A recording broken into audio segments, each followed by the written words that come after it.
খাইতে খাইতে গলা পর্যন্ত। আপনি কে কইছে এত খাইতে? হ্যাঁ, এরকম, এটা কিন্তু ঠিক না। 10 জনের খাবার রান্না করবেন, মেহমান আসবে 10 জন, 12 জনের রান্না করলেন বা 13 জনের, আপনি 30 জনের রান্না করছেন, কেন এতগুলা খাবার রান্না করলেন? তো বৈধ কাজে মাত্রা অতিরিক্ত খরচ করা এটাও অপচয়, এটাকে বলা হয় ইসরাফ। আর অবৈধ কাজে কম বেশি খরচ করাকে এটাকেও বলে অপচয়, এটাকে বলে তাবজির। আল্লাহ আমাদের সকলকে ইসরাফ এবং তাবজির উভয়টা থেকে বাঁচার তৌফিক দান করেন। তিরমিজির হাদিস 2407 নম্বর হাদিস। এই হাদিসের মধ্যে আসছে রাসূলুল্লাহ সাল্লাল্লাহু আলাইহি সাল্লাম বলেন, ইদা আসবাহা ইবনু আদম, আদম সন্তান যখন সকালবেলা ঘুম থেকে ওঠে, ফাইনাল আযা কুল্লাহা তুকাফিরুল লিসান, সমস্ত অঙ্গ প্রত্যঙ্গগুলা জিহ্বাকে ডেকে বলে, ও জিহ্বা ইত্তাকিল্লাহা ফিনা, তুমি আমাদের ব্যাপারে আল্লাহকে ভয় করো। ফাইন্নামা নাহনু বিকা, আমরা তোমার দ্বারাই নিয়ন্ত্রিত। জিহ্বা তুমি আমাদের ব্যাপারে আল্লাহকে ভয় করো, আমরা তোমার মাধ্যমে নিয়ন্ত্রিত। ফাইন ইস্তাকামতা ইস্তাকামনা, তুমি সোজা থাকলে আমরা সোজা। ওয়া ইন ওয়াজাজতা ওয়াজাজনা, তুমি বাঁকা হলে আমরা বাঁকা। বলি তো ভাই, রোজা নামক ঢাল ছিদ্র হয় কয় অপরাধে? কি কি? গীবত মিথ্যা হয় কি দিয়ে? সমস্ত অঙ্গ বস মানে কাকে? জিহ্বাকে। হ্যাঁ, জিহ্বাকে প্রতিদিন সকালে বলে, জিহ্বা তুমি আমাদের বস, তুমি ঠিক থাকবা আমরা ঠিক, তুমি বাঁকা হবা আমরা বাঁকা। তিরমিজি 2408 নম্বর হাদিস দিয়ে শেষ করছি। রাসূলুল্লাহ সাল্লাল্লাহু আলাইহি সাল্লাম বলেন, মান ইয়াতাকাফফালু লি মা বাইনা লাহইহি ওয়া মা বাইনা রিজলাই আতাকাফফালু লাহু বিল জান্নাহ, যে ব্যক্তি 2 চোয়ালের মাঝে জিহ্বা আর 2 রানের মাঝে লজ্জাস্থানে 2টা অঙ্গের নিশ্চয়তা আমাকে দেয় যে সে গুনাহ করে না, আতাকাফফালু লাহু বিল জান্নাহ, আমি তাকে জান্নাতে নেওয়ার জিম্মাদার হয়ে যাব। তাহলে কয়টা বর্জনীয় শুনলাম? 4টা। ও আরো 2টা বাকি আছে, দাঁড়ান। 1 নাম্বার ঝগড়া বর্জন করা, 2 নাম্বার অনর্থক কথা বর্জন করা, 3 মিথ্যা বর্জন করা, 4 গীবত বর্জন করা, 5 নাম্বার লৌকিকতা বর্জন করা। কি বর্জন করা? লোক দেখানো ইবাদত বর্জন করা। সিয়াম আল্লাহর জন্য, সাহরি আল্লাহর জন্য, ইফতারি আল্লাহর জন্য, করানো ইফতারি সব কার জন্য? আল্লাহর জন্য। বুলুগুল মারাম হাদিসের একটা কিতাব, এই কিতাবের 440 নম্বর হাদিসের বর্ণনা।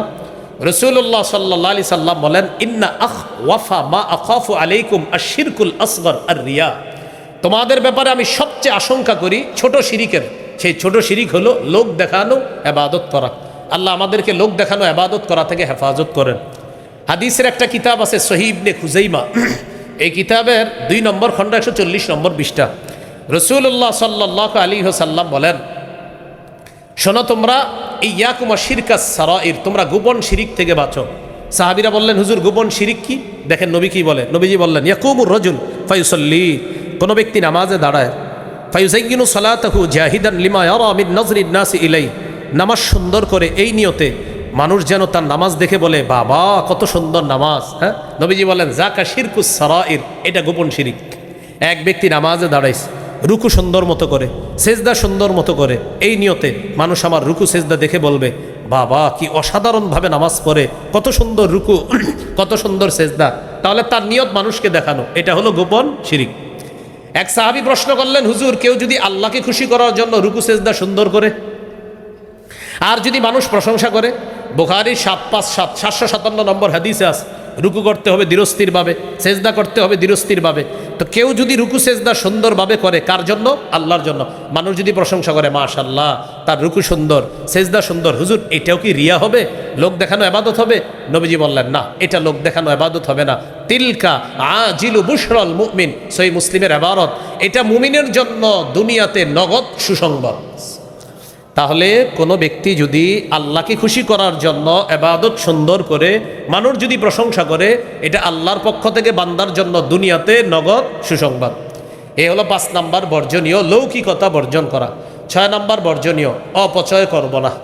কি করব না? অপচয়। অপচয়ের 2টা আরবি কোরআনে আছে। আপনার অনেক আরবির মধ্যে 2টা উল্লেখযোগ্য। এক জায়গায় আছে দেখবেন ওয়ালা তুসরিফু, আরেক জায়গায় আছে ওয়ালা তুবাযজিরু। ওয়ালা তুসরিফু অর্থ অপচয় করো না, তুবাযজিরু অর্থ অপচয় করো না। লা তুসরিফু অপচয় করো না, লা তুবাযজিরু অপচয় করো না। 2 অপচয় করোনার পার্থক্য কি? এখানে অনেক ছাত্র ভাইয়েরা আছেন, আমার সাথে একটু বললে সুন্দর হবে। বলেন, বৈধ কাজে মাত্রাতিরিক্ত খরচ করাকে ইসরাফ বলে। এর মানে বৈধ কাজে আপনি প্রয়োজনের বেশি খরচ করার অপচয়টার আরবি হলো ইসরাফ। বৈধ কাজে অতিরিক্ত খরচ করার আরবি হবে ইসরাফ। অর্থাৎ বৈধ কাজে আপনি অপচয় করতেছেন, এটার আরবি কি হবে? ইসরাফ। এবার বলেন অবৈধ কাজে কম বেশি খরচ করাকে তাবজির বলা হয়। মানে অবৈধ কাজে কম খরচ করেন, বেশি খরচ করেন, এটাই অপচয়, আর এটার আরবি হলো তাবজির। এই জন্য কোরআনে যেখানে আছে ওয়ালা তুবাদ্দির তাবযীরা, এটা মানে অবৈধ খরচ করবা না, এটা অপচয়।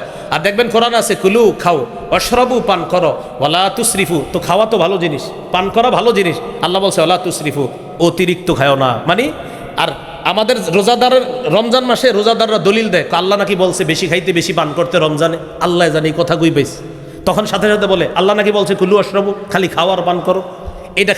এটা বইলে কি বলে? মাগরিবের জামাতে যায় না, আপনার ইফতারি করতে করতে মাগরিবের জামাতে যায় না। ভাই আল্লাহর এক বিধান পালন করতে গিয়ে আরেক বিধানে যেন শিথিলতা না আসে। মনে রাখবো আমার ইফতার যেন মাগরিবের জামাত ছুটার কারণ না হয়, আমার ইফতার যেন মাগরিবের জামাত ছুটার কারণ না হয়। তো এখানে দেখেন আল্লাহ বলছে খাও পান করো, ওয়ালা তুসরিফু, অপচয় করো না। এই অপচয় দেখেন বৈধ কাজে অপচয়, আপনি খাইতে খাইতে গলা পর্যন্ত, আপনি কে কইছে এত খাইতে? হ্যাঁ এরকম, এইটা কিন্তু ঠিক না। 10 জনের খাবার রান্না করবেন, মেহমান আসবে 10 জন, তো 12 জনের রান্না করলেন বা 13 জনের, আপনি 30 জনের রান্না করছেন, কেন এতগুলো খাবার রান্না করলেন? তো বৈধ কাজে মাত্রা অতিরিক্ত খরচ করা এটাও অপচয়, এটাকে বলা হয় ইসরাফ। আর অবৈধ কাজে কম বেশি খরচ করাকে এটাকেও বলে অপচয়, এটাকে বলে তাবজির।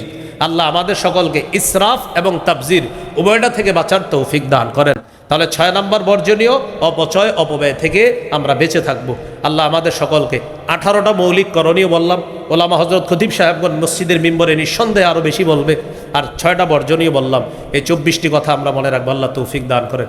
ও একদল ভাই আসছে আমাকে একটা এলান দিতে বলছে, আমার একটা সংকলন আছে মিম্বরের আমানত, এখানে তারা নিয়ে এসেছে।